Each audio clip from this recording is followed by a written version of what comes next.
inflationary pressures, and you're saying also because we're dependent on capital imports, effectively, we'll also have issues in terms of disrupting capital imports. People will be less reluctant. More reluctant. Also, it'll be very hard for us to impact the level of the New Zealand dollar across the cycle. But wouldn't it act as a cap? I mean, it would. If people thought you were going to print New Zealand dollars, people would go, well, do I really want to buy New Zealand dollars or have? Well, with the consequence of what printing those New Zealand dollars does through the economy more generally. The inflationary consequences.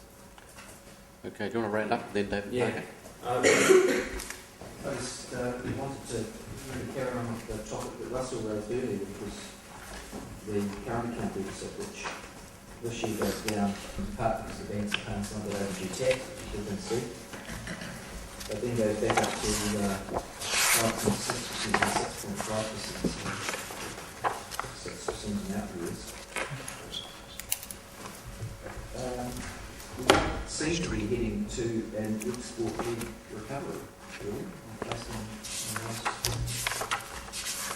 No, that is correct. What we've seen through the recovery, this has been a global financial crisis, so every country has suffered some more than others, and everybody's sort of recovering.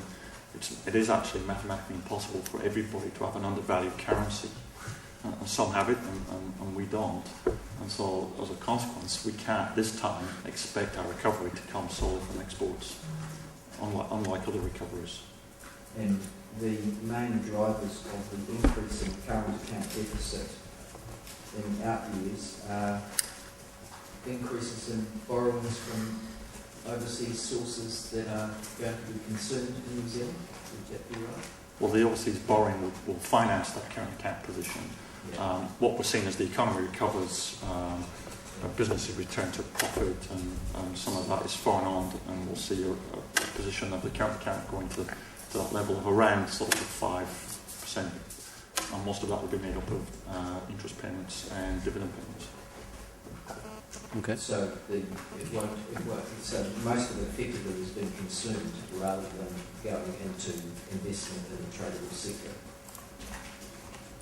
I think if I understand the question, that's correct. I mean, we're not seeing a big change in the trade. So it's really a return to the resurgent problems of the past rather than a new grey paradigm that we're entering. We don't have a structural change built into this. But as I say, we're pretty interested in what households' borrowing and savings behaviour is going to be like. That does impact us.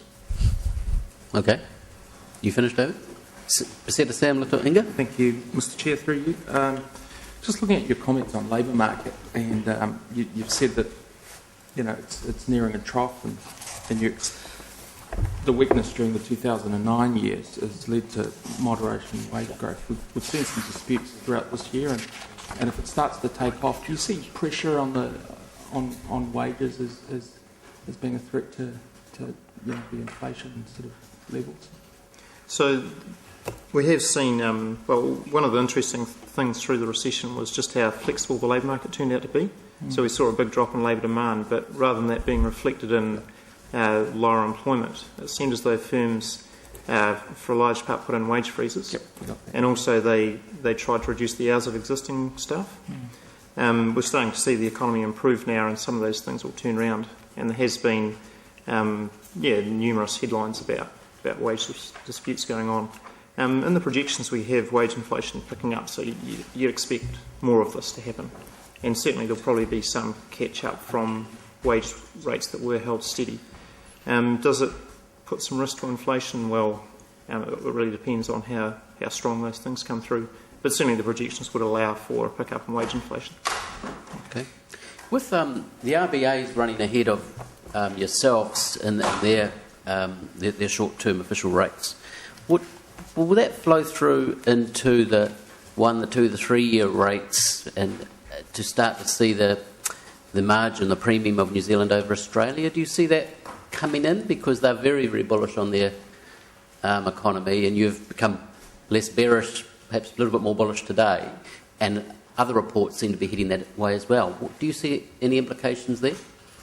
Well, yes, their whole term structure is far higher than ours, and that's a very strange time, but it's been like that for 6 months, ever since they signalled.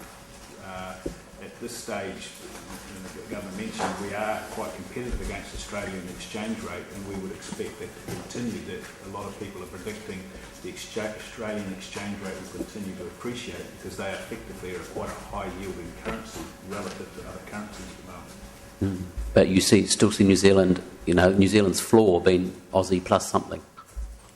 Well, in the short term, no, I think we'll be Aussie minus something for a while. Well, yeah, but a bit further out, the 3 and 5 year, further out, because a lot of the discussion has been around, there's a fundamental shift going on. We've had years and years of a negative curve, we've got a positive curve now, and it changes the whole approach.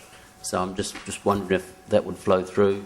You see any thoughts around that? There's two things going on. One is risk premium for New Zealand, but the other is higher sustained growth prospects in Australia with their mineral possibilities. Okay. Cool. And we'll make that the last one too. Thanks, David. How do we get away from that risk premium? And if we can't get away from it, how can our New Zealand-owned borrowers reliant on New Zealand sources of finance and their small and medium-sized businesses, how do they ever become competitive in the world to increase their exports? Well, that risk premium has been in there for a long, long time. Some of it's probably liquidity relating to very small markets. Some of it is a genuine view of risk in the New Zealand economy. Some of it indirectly reflects the fact that we're not saving and therefore we're not in net terms and we're not contributing in net terms to that pool of funds available for investment in New Zealand. And that's why we keep coming back on this issue of do we care about owning our own homes or owning our own businesses? And so I think from a macroeconomic point of view it links back in. It's going to be a dramatic increase in savings. I don't know about a dramatic increase. I think it needs to have a change in behaviour. We are seeing some change in behaviour at the minute, but as we're saying, we're not sure how permanent that is. Okay. We've got house price inflation and expectations of increased consumption.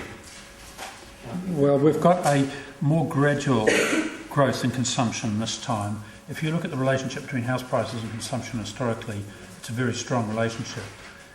We're assuming it's not quite as strong into the future. But again, we've just got to wait and see. All right. Thank you, Dr. Bollard. Thank you to your team. Can we clear the room, please? Thank you very much, everybody.